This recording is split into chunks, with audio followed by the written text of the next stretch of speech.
परिचय। ए रश्मि, मधुमक्खी के छत्तों में उन छेदों को देखो।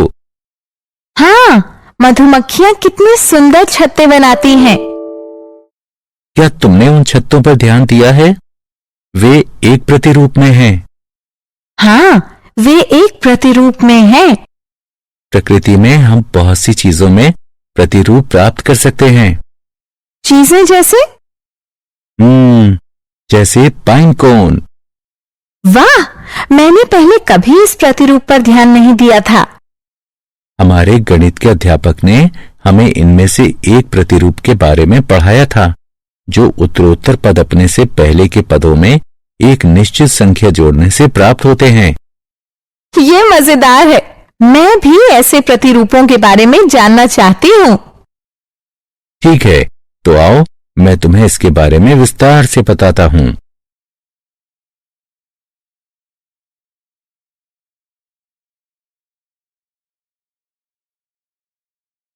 उद्देश्य। इस पाठ के अंत में आप निम्न करने में सक्षम हो जाएंगे: समांतर श्रेणी की व्याख्या करना, पदों और सार्वअंतर को परिभाषित करना, समांतर श्रेणी का व्यापक रूप लिखना, समांतर श्रेणी का nवां पद ज्ञात करना, दी गई समांतर श्रेणी के प्रथम n पदों का योग ज्ञात करना, समांतर श्रेणी से संबंधित उदाहरणों को हल करना।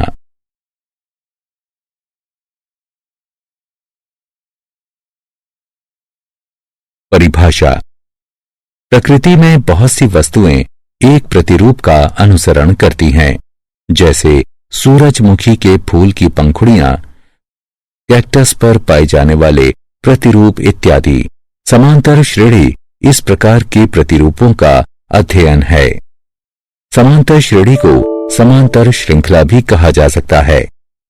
समांतर श्रेणी के बारे में बात करने से पहले आइए जान लें कि श्रृंखला क्या होती है। श्रृंखला उन संख्याओं का समूह होती है जो एक निश्चित प्रारूप का अनुसरण करते हैं। हम श्रृंखला की प्रत्येक संख्या को पद कहते हैं। श्रृंखला के इन उदाहरणों को देखिए। यह पहला पद है, यह दूसरा पद है, यह तीसरा पद है, और इसी तरह आगे भी। एक समांतर श्रेणी संख्याओं की एक ऐसी सूची है जिसमें प्रत्येक पद अपने पहले पद के अतिरिक्त अपने पद में एक निश्चित संख्या जोड़ने पर प्राप्त होता है। यह निश्चित संख्या AP का सार्वअंतर कहलाती है। इस श्रृंखला को देखिए। हम देख सकते हैं कि यहां सार्वअंतर 3 है। व्यापक रूप से हम एक समांतर श्रृंखला को निम्न प्रकार लिख सकते हैं, जहां A पहला पद है और D पदों के बीच का अंतर, जिसे सार्वअंतर कहते हैं।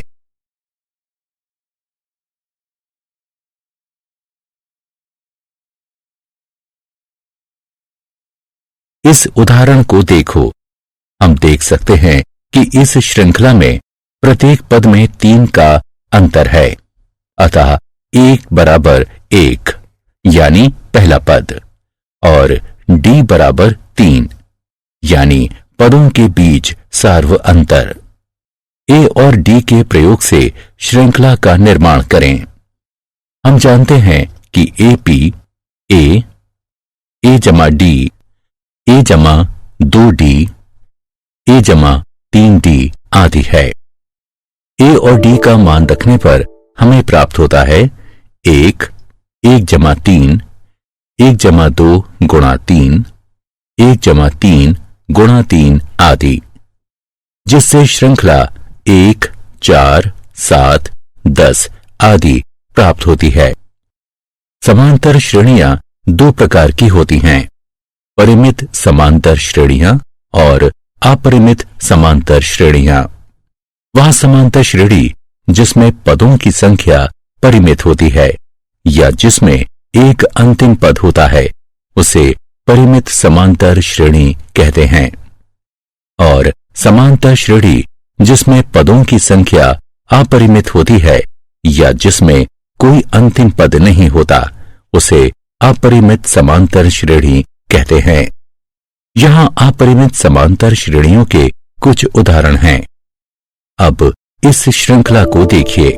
क्या आप सार्व अंतर बता सकते हैं? हां, आप सही हैं। इसका सार्व अंतर ऋण 3 है। सामान्यतः एक AP, A1, A2 आदि के लिए हमारे पास एक D बराबर AK जमा 1 ऋण AK होता है, जहां AK जमा 1 और AK क्रमशः K जमा 1वां और Kवां पद होते हैं।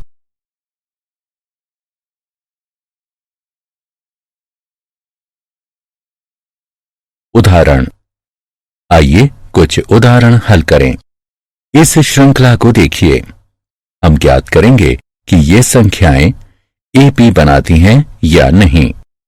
यहां A1 ऋण 3 है, A2 ऋण 3 है, A3 ऋण 3 है इत्यादि।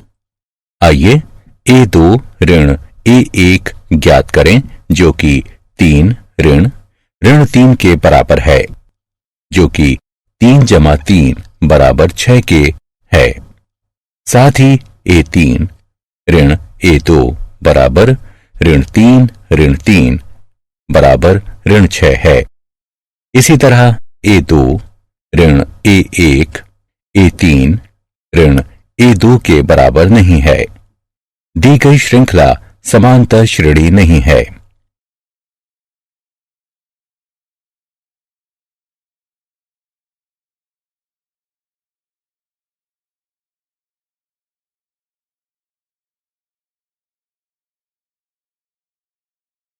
मूल्यांकन।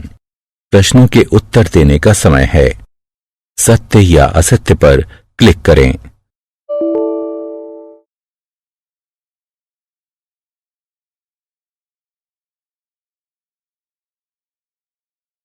बहुत अच्छे।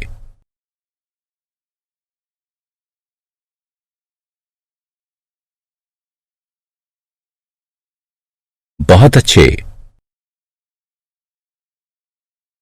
एक AP का nवां पद।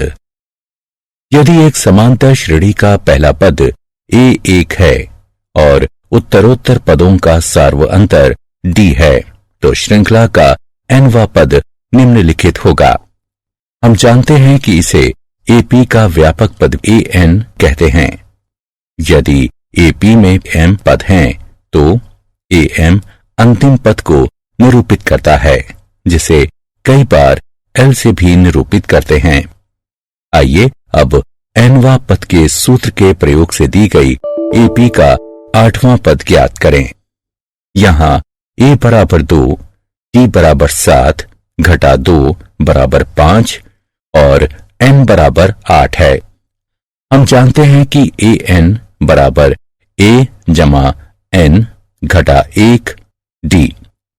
अतः A8 बराबर 2 जमा 8 ऋण 1 गुणा 5 बराबर 2 जमा 35 बराबर 37। अतः दी गई AP का 8वां पद 37 है।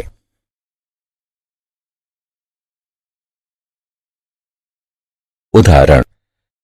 वह AP ज्ञात कीजिए जिसका चौथा पद 6 और 7वां पद 9 है। हल। दिया गया है कि चौथा पद 6 और 7वां पद 9 है। अतः A4 बराबर A जमा 4 घटा 1 D। इसलिए जो A जमा 3D बराबर 6 के है, इसे 1 के रूप में अंकित कीजिए, और A7 बराबर A जमा 7 ऋण 1 D, जो कि A जमा 6D बराबर 9 के है, इसे 2 के रूप में अंकित कीजिए। अब रैखिक समीकरण युग्म 1 और 2 को हल करने पर हमें प्राप्त होता है A बराबर 3 और D बराबर 1। अतः वांछित AP 3, 4, 5, 6, 7 है। मूल्यांकन। आगे बढ़ने से पहले आइए जांचें कि आपने कितना सीखा है। सही विकल्प पर क्लिक कीजिए।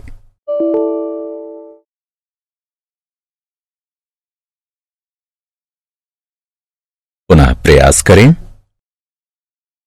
बहुत अच्छे।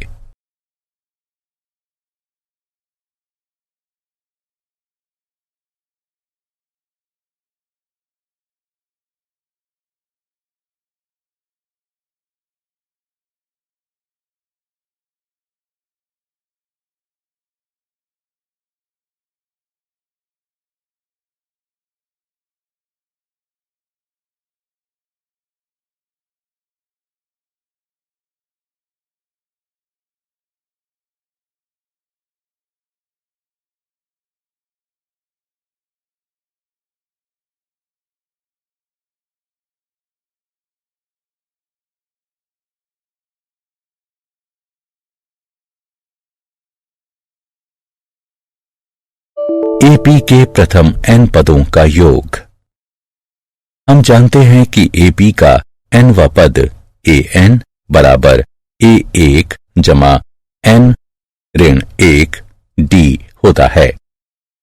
मान लीजिए कि एपी के प्रथम n पदों का योग s है, अतः हमारे पास है s बराबर a जमा d जमा a जमा 2d जमा इत्यादि जमा a जमा n ऋण 1 d।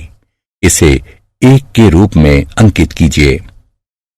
अब हम इन पदों को उल्टे क्रम में लिखेंगे, अतः हमें प्राप्त हुआ s बराबर a जमा n ऋण 1 d जमा a जमा n ऋण 2 d जमा इत्यादि जमा a जमा d जमा a। इसे 2 के रूप में अंकित कीजिए। अब एक और 2 का योग करने पर हमें निम्न प्राप्त होगा। ये एपी के प्रथम n पदों का योग है। इसे हम निम्न रूप में भी लिख सकते हैं। हम जानते हैं कि a जमा n ऋण 1 d an है, अतः s हो जाता है n बटे 2 गुणा a जमा an। हम अंतिम पद an को l के रूप में भी लिख सकते हैं, अतः s हो जाता है n बटे 2 गुणा a जमा l। हम इस परिणाम का प्रयोग उस समय कर सकते हैं जब AP का प्रथम और अंतिम पद ज्ञात हो और सार्व अंतर ज्ञात नहीं हो। उदाहरण AP बराबर 2, 4, 6 इत्यादि के प्रथम 40 पदों का योग ज्ञात कीजिए। हम देख सकते हैं कि दी गई श्रेणी AP है, जिसका प्रथम पद a बराबर 2 और सार्व अंतर d बराबर 2 है। हमें प्रथम 40 पदों का योग ज्ञात करना है, अतः n बराबर 40। हम जानते हैं कि s बराबर n बटे 2 2a जमा n ऋण 1 d, अतः s 40 बराबर 40 2 गुणा 2 जमा 40 ऋण 1 2 बटे 2 जो कि 20 4 जमा 78 बराबर 1640 के बराबर है। अतः AP के प्रथम 40 पदों का योग 1640 है। प्रथम 1000 धनात्मक पूर्णांकों का योग ज्ञात कीजिए। मान लीजिए कि s बराबर 1 जमा 2 जमा 3 जमा इत्यादि जमा 1000। AP के प्रथम n पदों के योग का सूत्र प्रयोग करने से हमें निम्न प्राप्त होगा और n का मान रखने पर निम्न। यह 500 गुणन 1001 के बराबर है, जो कि 500,500 होता है। अतः प्रथम 1000 धनात्मक पूर्णांकों का योग 500,500 है।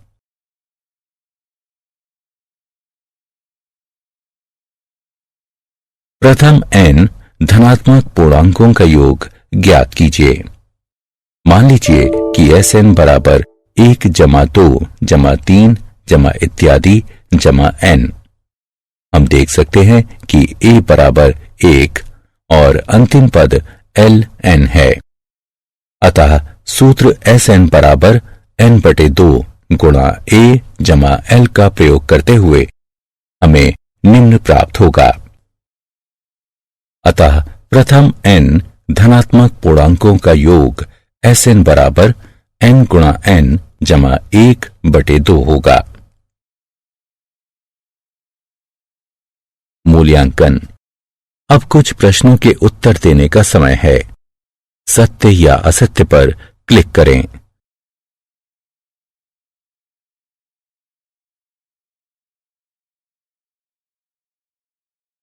बहुत अच्छे।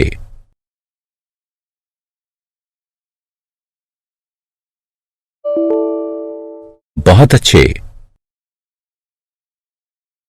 क्या आप जानते हैं AP का nवां पद उसके प्रथम n पदों के योग और प्रथम n-1 पदों के योग का अंतर होता है, यानी an बराबर Sn ऋण Sn ऋण 1। सारांश। आइए हमने जो कुछ सीखा है उसे संक्षेप में दोहराएं। एक समांतर श्रेणी संख्याओं की एक ऐसी सूची है जिसमें प्रत्येक पद अपने पहले पद के अतिरिक्त अपने पद में एक निश्चित संख्या जोड़ने पर प्राप्त होता है। निश्चित संख्या d को सार्व अंतर कहते हैं।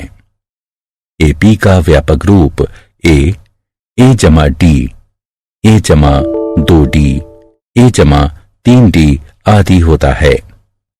एक AP जिसका प्रथम पद a और सार्व अंतर d हो, उसका nवां पद या व्यापक पद an बराबर a जमा n-1 d होता है। AP के प्रथम n पदों का योग निम्न होता है।